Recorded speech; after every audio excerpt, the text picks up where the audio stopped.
합천 출신의 국민의힘 신성범 의원 나오셔서 질문해 주시기 바랍니다.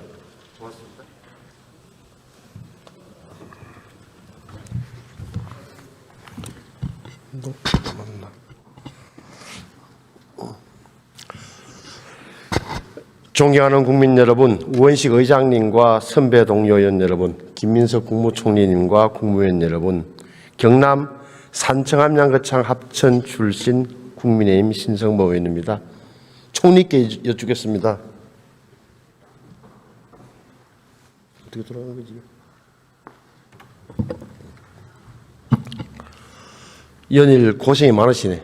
아닙니다. 괜찮아요? 단도직입적으로 열어볼게요. 2차 특검 왜 합니까? 1차 특검으로 미진한 부분이 있으니까 하는 거죠. 아니 너무 또 이렇게 좀 모범 답안 이렇게 내놓으시면 안 되고 뭐가 미진합니까? 총리는 기억나는 게 있어요?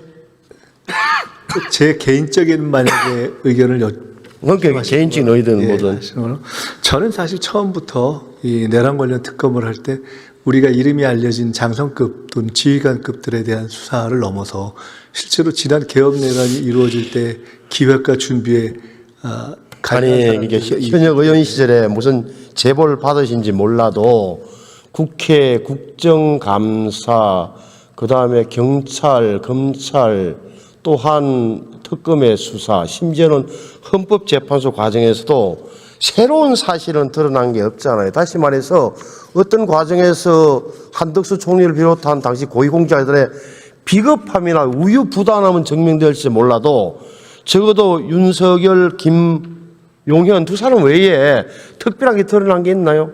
한번 보세요. 2차 특검이 뭘 하려는 거냐 한번 보세요. 이게 17건을 상대로 한 17건, 수사 대상이 10건으로 되어 있어요. 이게 지금 1차 특검에서 했던 거와 전부 다 중복돼요. 1차 특검 어땠느냐 보세요. 1차 특검. 사실은 지난 연말까지 6개월 동안 약 120명의 검사, 700명의 인원이 동원해서 6개월 동안 탈탈탈 이른바 조사한 게 3대 특검이었어요. 예산도 275억에 200억 원 정도 썼어요. 그런데 이번에 다시 2차 특검은 뭐 하자는 거냐? 결국은 3대 특검이 6개월 동안 낱낱이 수사해서 기소를 하고 마친 내용을 다시 뒤지겠다는 게 2차 특검이에요. 이름도 종합특검이다. 2차 특검이다. 뭐 이렇게 이상하잖아요. 특별과 종합의 그건데 어찌됐건 제가 보기에는 얘는 할 게 아니라고 봐요. 그렇게 미진한 게 있습니까? 네, 그렇게 보시는 의견도 지금 아니 그러니까 이게 저는 이게 왜 그러냐 보세요. 다시 한번 그 후로 기소를 해서 어떻게 됐어요? 자, 3대 특검이 기소한 거 한번 보세요. 기소해가지고 자 김건희 특검 한번 봐요. 가장 핵심이라고 있는 도이치모터 주가 조작 무죄, 공천 개입 무죄. 그 다음에 쭉 보세요. 전부 다 무죄. 심지어는 공소 기각이 3건이에요. 다시 말하면은 법원이 판단할 때 이거 도저히 기소를 안 해야 될 걸 특검이 무리하게 기소했다라고 해서 아예 법의 범죄 유무, 범법의 유무를 따지지 않겠다라고 판단한 거예요. 이 정도면 사실은 저는 이렇게 생각합니다. 정말 이런 이딴 무죄 그리고 공소 기각 결정으로 재판의 결정으로 제가 보기에는 특검이 무리하게 수사하고 기소했다는 것이 법적으로 증명됐어요. 따라서 특검을 사실 특검하는 게 맞아요. 그리고 돈 쓴 거, 국민의 세금으로 약 200매직 쓴 거 저거 구상권 청구해야 돼요. 총리 그렇게 생각 안 하세요? 제 말이 틀렸나요? 1차 특검에서 미진한 부분이 2차 특검에서 지금 지적하신 그러한 부분에 아쉬움이 없도록 철저하게 하기를 기대합니다. 그리고 보세요. 지금 그 중에 하나가 제가 보기에는 참 나쁜 특검이라고 보는 게 지방자치단체를 수사했다는 지방자치단체 특검 대상에 들어가 있어요. 자, 지금까지 모든 조사나 수사 과정에서 지방자치단체 심지어는 여당 대표도 아무것도 몰랐던 상황에서 어느 지방자치단체가 계엄에 동조하기 위해서 했는지를 하나라도 수사 단서가 드러난 적이 없는데 왜 지방자치단체를 넣었느냐? 이게 안 된다 이거예요.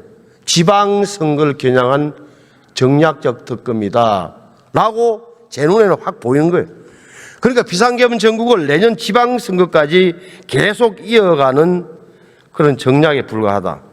이렇게 되면은 국민의 스트레스 지수를 올리고 편가르기를 부추기는 나쁜 정치의 전 사례로 봅니다. 그래서 제가 지난 9월 달에도 정기국회에서 말씀드렸는데 이렇게 계속되는 끝없이 이어지는 내란몰이는 대한민국의 국민 사이에 벽을 만듭니다.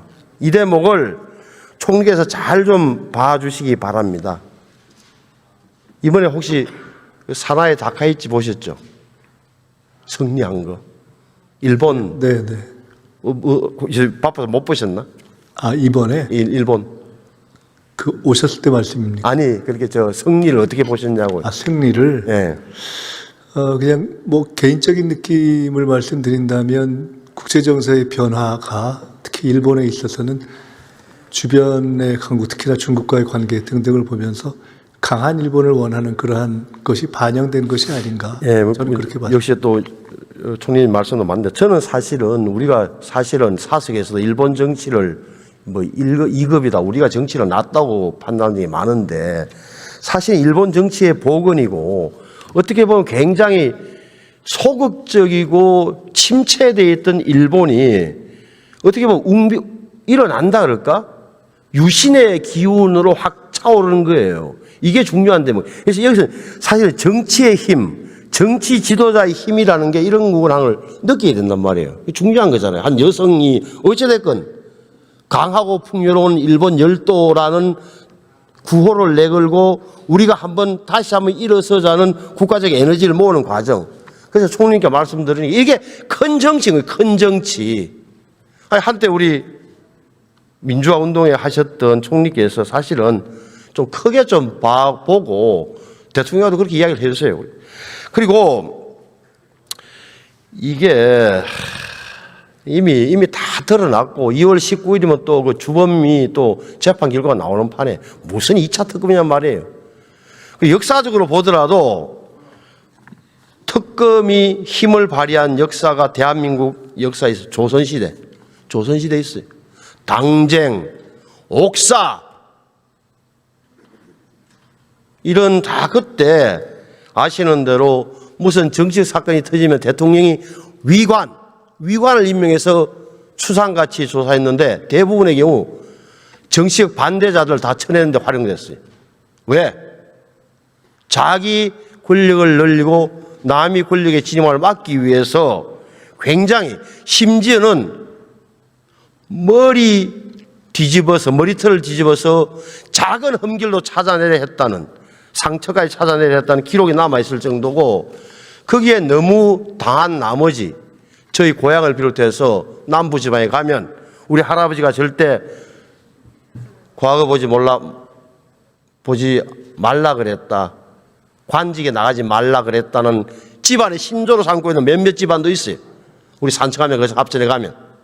그 정도 산이란 말이에요. 그래서 자 봐주시고 그다음 지난번에 이해운 후보자 낙마에 대해서 저는 뭐 개인적인 감은 있으면 생략하고 대통령과 국무총리께서 그런 중도 보수 인물을 쓴 시도에서는 높이 평가해요.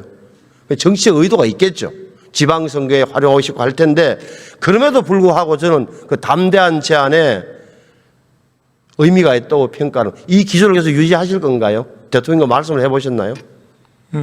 기획예산처 장관의 후속 인사에 아니 그 전반적으로 네, 유지할 것인가에 대해서는 말씀드리기가 쉽지 않지만 그럴 수도 있고 아니다.